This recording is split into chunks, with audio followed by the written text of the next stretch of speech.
दोस्तों अमेरिका को लग रहा है कि वो शतरंज खेलना इंडिया से बेहतर जानते हैं। वेल, चेस की इन्वेंशन इंडिया में हुई थी और उसे उस टाइम पे चतुरंगा बोला जाता था। अब मैं ऐसा क्यों बोल रहा हूं कि अमेरिका चेस खेल रहा है? यहां पे देखिए, ये जो पीटर नेवेरो है ये डोनाल्ड ट्रंप के एडवाइजर हैं और ये व्हाइट हाउस के अंदर सीनियर काउंसलर है फॉर ट्रेड एंड मैन्युफैक्चरिंग। अब देखिए ये क्या बोल रहे हैं। To me, Joe, is that the Indians are so arrogant about this. They say, "Oh, we don't have higher tariffs. Oh, it's our sovereignty. We can buy oil from anyone we want." India, you're the biggest democracy in the world. Okay, act like one. Side with the democracies. You're getting in bed with the authoritarians. China, you've been at quiet war with them for decades. They invaded Aksai Chin and all your territory. These are not your friends, folks.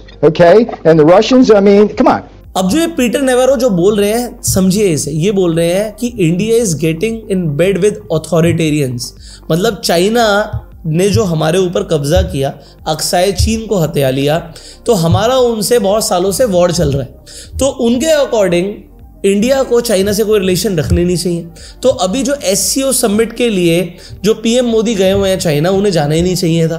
ये बता रहे हैं कि Russia के ऊपर तो बात ही मत कीजिए, आप सबसे बड़ी डेमोक्रेसी है, एक्ट लाइक वन। मतलब रशिया से तेल खरीदना छोड़ दो, हमसे खरीदो, हम डिस्काउंट भी देंगे। मतलब यूएस चाहता है कंट्रोल करना।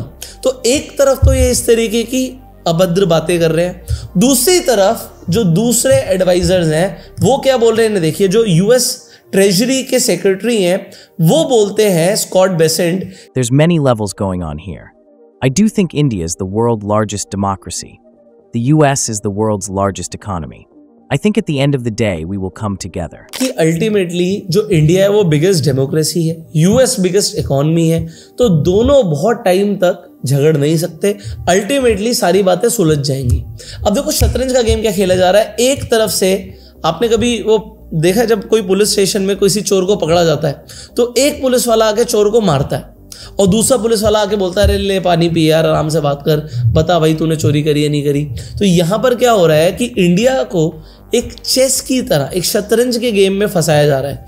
एक तरफ से डोनाल्ड ट्रंप के एडवाइजर्स और डोनाल्ड ट्रंप खुद इंडिया के लिए गलत गलत बातें बोल रहे हैं। दूसरी साइड से जो दूसरे बड़े फिगर्स हैं, जैसे कि मैंने यूएस ट्रेजरी के सेक्रेटरी की बात करी, ये बोल रहे हैं कि सब कुछ सही हो जाएगा। ये चाहते हैं कि इंडिया कैसे भी करके मान जाए, मान क्या जाए कि भाई यूएस के सामने झुक जाए। इस मूव से जो ये 50% टैरिफ लगाया गया था, यूएस एक्सपेक्ट कर रहा था कि जो इंडियंस हैं वो भागे भागे बेगिंग करते हुए आएंगे कि भैया डील कर लो, कोई बात नहीं, टैरिफ मत लगाओ। बट इंडिया झुका नहीं और अब ये सबसे बड़ी कंसर्न बन चुकी है अमेरिका की। इस वक्त पूरे इंडिया में चर्चा हो रही है कि कैसे स्वागत किया गया पीएम मोदी का चाइना में। आपको पता है पाकिस्तान में क्या चर्चा हो रही है, उनके वजीर आलम का कैसे स्वागत हुआ है चाइना में।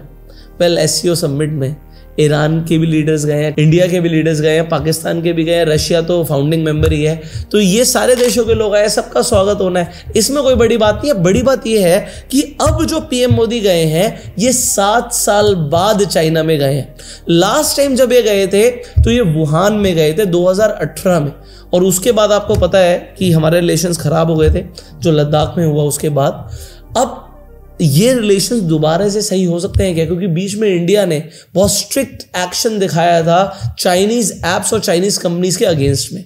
हमने टिकटॉक को बैन करा दिया, उसके बाद अब पॉजिटिव सेंटिमेंट्स दोबारा से बनने शुरू हो सकते हैं क्योंकि पीएम मोदी 7 साल बाद अब चाइना गए हैं। क्या क्या पॉजिटिव हो सकता है इसे समझते हैं। देखिए, चाइना के अंदर डिस्कशंस होने वाली है इकोनॉमिक कॉर्पोरेशन के ऊपर, बॉर्डर स्टेबिलिटी के ऊपर, trade in critical minerals, in fact rare earth minerals जो इंडिया को भी चाहिए उसके लिए भी बातचीत हो सकती है। अभी देखो 68 बिलियन की इन्वेस्टमेंट के लिए जापान ने हाँ कर दिया। तो अब जापान के बाद पीएम मोदी चाइना गए हैं, हो सकता है यहां पर भी कोई बड़ी खबर सामने आ जाए कि चाइना भी इंडिया के साथ कोई बड़ी डील कर रहे हैं। अब यहां से जो डायरेक्ट फ्लाइट्स, आप सबको पता है कि डायरेक्ट फ्लाइट्स पर बैन लग गया था बीच में, बट अब वो दोबारा से रिज्यूम हो सकती हैं और वीजा भी स्ट्रीमलाइन हो सकते हैं। तो ये तो अभी इमीडिएट पॉजिटिव इंपैक्ट पड़ सकता है। नियर टर्म वॉलेटिलिटी रह सकती है क्योंकि देखो जब एक तरफ से वेस्ट की साइड से प्रेशर आ रहा है, बट यूरोप ने भी बोल दिया कि उन्हें इंडिया चाहिए। अब चाइना, रशिया सब इंडिया के सपोर्ट में है, तो वॉलेटिलिटी जरूर रहेगी। बट अगर यूएस की तरफ से भी पॉजिटिव इंपैक्ट आ जाए, जैसे कि हमने लास्ट वीडियो में बात करी थी कि यूएस के कोर्ट ने यह बोल दिया कि ट्रम्प ने जो टैरिफ्स लगाए हैं उनमें से कई सारे टैरिफ्स इलीगल है, तो अगर वो टैरिफ्स हटते हैं तो अगेन इंडिया के लिए पॉजिटिव रहेगा। कुछ सेक्टर्स के लिए तो डेफिनेटली बहुत अच्छा रहेगा, जैसे मैंने रेयर अर्थ मिनरल्स की बात करी, एनर्जी सेक्टर्स के अंदर जो इंडस्ट्रियल सप्लाई चेन्स है उनके अंदर एक पॉजिटिव इंपैक्ट दिख सकता है। इसके साथ साथ यहां से जो रिलेशंस बनेंगे उससे दिख रहा है, जैसे चाइना के अंदर आर्टिकल्स पब्लिश हो रहे हैं कि elephant and dragon are coming together.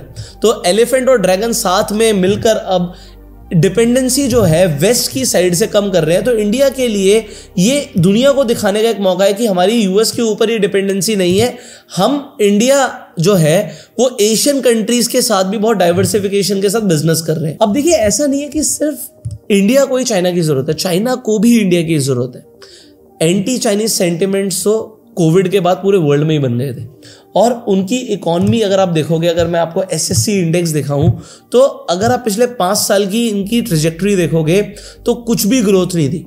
जो भी ग्रोथ आनी शुरू हुई है वो भी रिसेंट 6 महीनों में ही आनी शुरू हुई है। 6 महीनों में इनके मार्केट ने 16% की रिटर्न दिखाई है। बट अगर आप 2020 के लेवल देखते हो तो अब जाके ब्रेक हुए हैं। हमारी इंडियन मार्केट 6 महीनों में 10% अब जरूर थी, बट पिछले 1 साल के अंदर जैसे मैंने बोला कि -3.37% की रिटर्न इंडियन मार्केट ने दिखाई है। ग्लोबल मार्केट्स ऊपर जा रही है, नैस्डैक अपने ऑल टाइम हाई के आसपास है, बट इंडियन मार्केट्स ने अभी परफॉर्म नहीं किया है। हो सकता है जो ये ग्रोथ है जैसे ही कुछ पॉजिटिव आए एकदम से ऊपर की साइड कुछ दिखे, तो इसका जो अभी जो मोदी साहब गए हैं इसका इंपैक्ट हमारी मार्केट्स पर जो इमीडिएट टर्म में होगा उससे वॉलेटिलिटी थोड़ी सी बढ़ सकती है। वॉलेटिलिटी में दोनों अपसाइड और डाउनसाइड के मूव्स आपको देख सकते हैं, क्योंकि जियोपॉलिटिक्स के अंदर थोड़ी सी टेंशन अभी भी बनी हुई है। शॉर्ट टर्म के अंदर एक रिलीफ दिखता है कई सारे सेक्टर्स के अंदर, मिड टर्म के अंदर एक स्टेबलाइजेशन दिखता है, और लॉन्ग टर्म के अंदर पोटेंशियल स्ट्रक्चरल गेन्स ही दिखते हैं। तो ये जो मीटिंग्स आज हो रही है इनका लॉन्ग टर्म में एक पॉजिटिव इंपैक्ट पड़ेगा। बाकी आपको क्या लगता है, क्या चाइना जाने से हमारे निफ्टी पे एक बहुत पॉजिटिव इंपैक्ट आएगा? आप कमेंट में यस लिख सकते हैं अगर आपको लगता है निफ्टी ऊपर जा सकती है, और अगर आपको लगता है नहीं कुछ खास नहीं होगा, उल्टा मार्केट अभी गिर सकती है, तो आप नो भी लिख सकते हैं। Whatever you feel like. आप इस चैनल को सब्सक्राइब कर सकते हैं, बेल आइकन पर क्लिक कर सकते हैं, जिससे आप इस तरीके की एक भी वीडियो मिस ना करें। फाइनली, अगर आप स्टॉक मार्केट में इन्वेस्टमेंट करना चाहते हैं, म्यूचुअल फंड्स में इन्वेस्टमेंट करना चाहते हैं, ETF खरीदना चाहते हैं, फिर ट्रेडिंग करना चाहते हैं, उसके लिए आपको एक डीमेट अकाउंट चाहिए होगा। फ्री डीमेट अकाउंट का लिंक डिस्क्रिप्शन और पिन कमेंट में मिल जाएगा। इनफैक्ट आप डीमेट अकाउंट खुलवाने के बाद रेफर एंड अर्न करके भी एफिलिएट इनकम कमा सकते हैं। लिंक डिस्क्रिप्शन और पिन कमेंट में है। सो सी you in the next video. Till that time, you go self-made and Jai Hind.